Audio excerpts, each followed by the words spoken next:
ऋषि मुनि वेद पढ़ावे हवन राजा दशरथ करावे।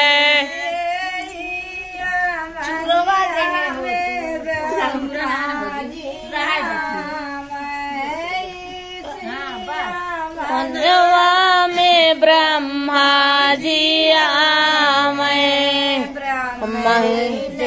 चौक पुरावे हवन राजा दशरथ करावे।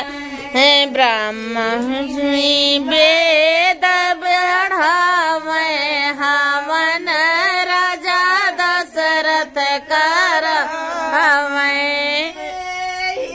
हवनिया में रोजी आए यही हवनिया में विष्णु जी आए।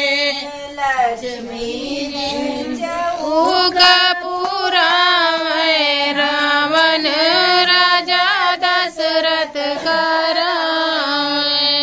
ऋषि मुनि वेद बढ़ावे हवन राजा दशरथ करावे। हवनिया में शंकर जी आए हवनिया में शंकर जी आए।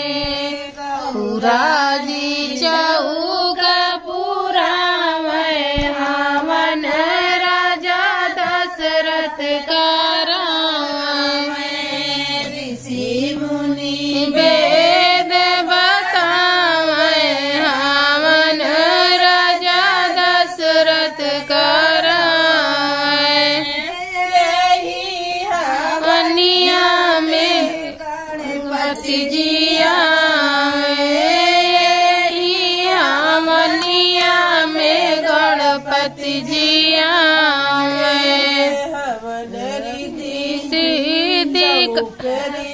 सिद्धि पुरावे हवन राजा दशरथ करावे।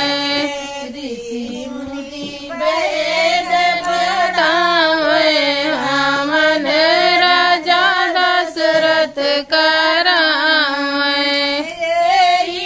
हवनिया में रामा जी आए हवनिया में रामा जी आए। सीता जी चौक पुरावे हवन राजा दशरथ करावे।